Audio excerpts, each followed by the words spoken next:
नमस्कार दोस्तों। वैसे अभ्यर्थी जो कि रेलवे से अप्रेंटिसशिप करना चाहते हैं उनके लिए सुनहरा अवसर है। अप्रेंटिसशिप की नई वैकेंसी रेलवे की तरफ से रिलीज़ कर दी गई है। यदि आप एलिजिबल हैं फ्रेंड्स तो ज़रूर अप्रेंटिसशिप करें। काफ़ी फ़ायदा है अप्रेंटिसशिप करने का। सबसे पहला फ़ायदा की बात करूँ फ्रेंड्स तो ग्रुप डी की जो वैकेंसी आती है रेलवे के अंदर उसमें आपका 20% जो पद होता है वो अप्रेंटिसशिप के लिए आरक्षित होता है। ऐसी स्थिति में फ्रेंड्स अप्रेंटिसशिप वालों का कट ऑफ काफ़ी कम जाता है। मुश्किल से 30 से लेकर के 40 के बीच में इनका कट ऑफ रहता है। तो ये मान करके चलिए कि यदि आप अप्रेंटिसशिप करते हैं तो आपकी रेलवे में नौकरी पक्की हो जाती है। उसी प्रकार से फ्रेंड्स ग्रुप सी की वैकेंसी आती है जिसके अंदर असिस्टेंट लोको पायलट और आपका जो है वो टेक्नीशियन, ये दोनों पद आते हैं। यहाँ भी अप्रेंटिसशिप वालों का काफ़ी पद आरक्षित होता है। यहाँ भी कट ऑफ काफ़ी कम जाती है। तो ये मान के आप चले फ्रेंड्स कि यदि एक बार आप रेलवे से अप्रेंटिसशिप कर लेते हैं तो रेलवे के अंदर आपका नौकरी पक्की हो जाती है।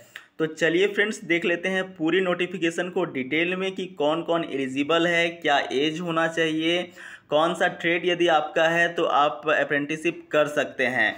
तो सबसे पहले देखिए फ्रेंड्स यहाँ नोटिफिकेशन कब जारी किया गया है तो देख सकते हैं 30 मई को ये नोटिफिकेशन जारी किया गया है। ऑनलाइन एप्लीकेशन कब से चालू होगा तो आज यानी कि 1 जून से ये चालू हो जाएगा 11 बजे से। और लास्ट डेट कब रखा गया है फ्रेंड्स तो 30 जून आपका रखा गया है। और कहाँ से जारी हुआ है तो फ्रेंड्स देख सकते हैं north east frontier railway Guwahati zone से ये वैकेंसी आउट हुई है। टोटल वैकेंसी की बात करें फ्रेंड्स तो 5636 वैकेंसी है। काफ़ी ह्यूज अमाउंट में ये वैकेंसी है। 5636 टोटल यहाँ से वैकेंसी है। आगे देख लेते हैं फ्रेंड्स मोड ऑफ सिलेक्शन कि आपका इसके अंदर सिलेक्शन कैसे होगा। तो देखिए फ्रेंड्स पैरा नंबर 4.1 के अंदर आपको बताया गया है selection will be on the basis of merit list prepared trade wise, unit wise, community wise. The merit list in each unit will be prepared on the basis of percentage of marks obtained in matriculation with minimum 50% aggregate marks plus ITI marks in the trade in which apprenticeship is done. The panel will be on the basis of average of marks in the matriculation and ITI.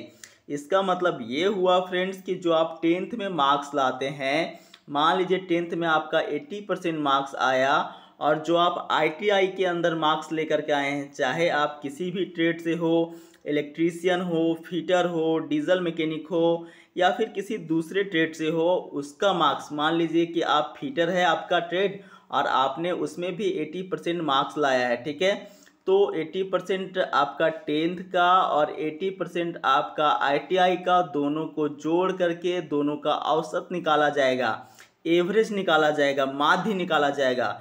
दोनों को जोड़ते हैं तो कितना आ जाएगा 160 और फिर से 2 से डिवाइड करेंगे तो कितना आ जाएगा 80 आ जाएगा।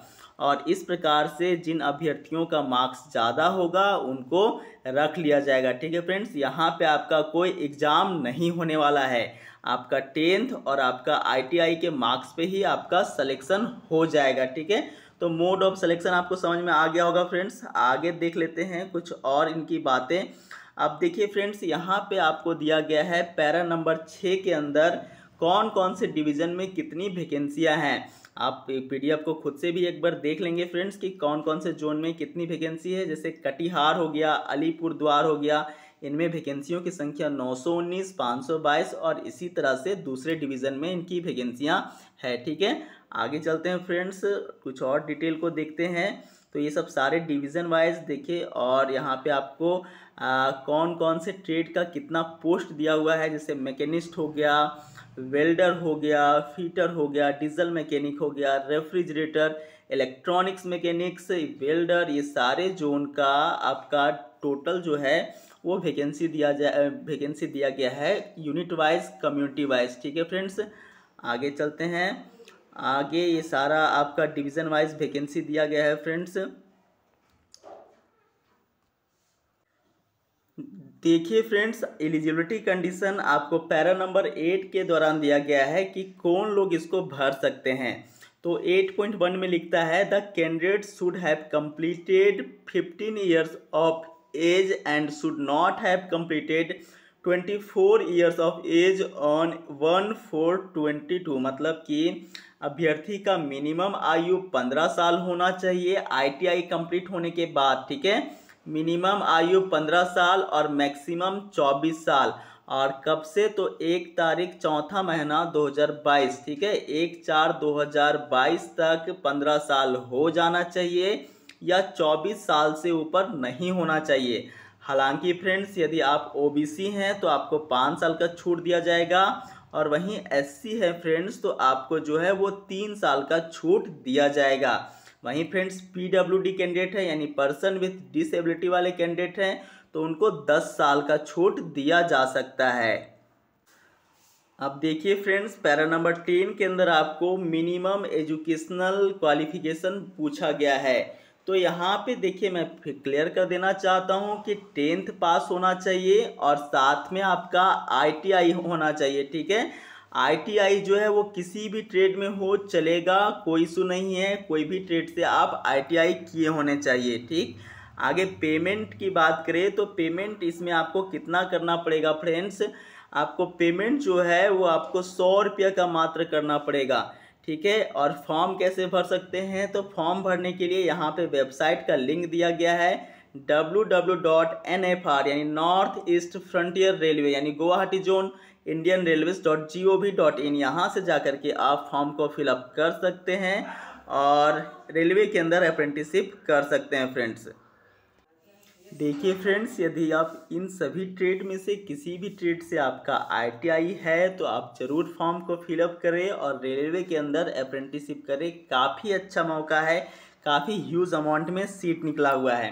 टोटल 14 ट्रेड दिए हुए हैं, इनमें से किसी भी ट्रेड में आपका ITI रखता है फ्रेंड्स, आप रखते हैं तो आप ज़रूर कर लें, ठीक है।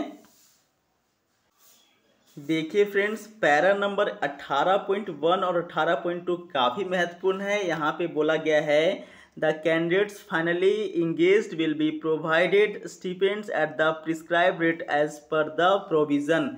मीन्स कहा गया है कि आपका सिलेक्शन हो जाता है तो ऐसी स्थिति में आपको मजदूरी भत्ता भी दिया जाएगा। मीन्स जो भी मजदूरी भत्ता है अप्रॉक्स में 9,000 के पार ही मिलता है फ्रेंड्स। आप ट्रेनिंग के दौरान जब ट्रेनिंग करते हैं अप्रेंटिसशिप करते हैं तो 9,000 के आसपास आपको मिल जाएगा। लेकिन 18.2 पैरा के नंबर के अंदर कहा गया है कि no hostel accommodation will be provided and selected candidates will have to make their own arrangement during their training as per apprenticeship act 1961 and they will be released on completion of the training. यहाँ पे बोला गया है friends कि railway की तरफ से ना आपको क्वार्टर दिया जाएगा ना आपको खाना पीना दिया जाएगा, आपको इसका अरेंजमेंट खुद करना होगा जब तक कि आपका अप्रेंटिसशिप होता है, ठीक है फ्रेंड्स। तो आपको अरेंजमेंट खुद करना होगा, लेकिन आप करते हैं अप्रेंटिसशिप तो ऐसी स्थिति में आपको जो है वो मजदूरी भत्ता अप्रॉक्स में मंथली आपका 9,000 के आसपास मिलता है। तो फ्रेंड्स यदि किसी प्रकार की और जानकारी चाहिए अप्रेंटिसशिप से रिलेटेड तो कमेंट सेक्शन में ज़रूर बताएं। वीडियो अच्छी लगी हो तो चैनल को सब्सक्राइब करें, वीडियो को लाइक करें, इसे दोस्तों तक शेयर करें। धन्यवाद दोस्तों वीडियो देखने के लिए। मिलते हैं अगले वीडियो में, तब तक के लिए नमस्कार।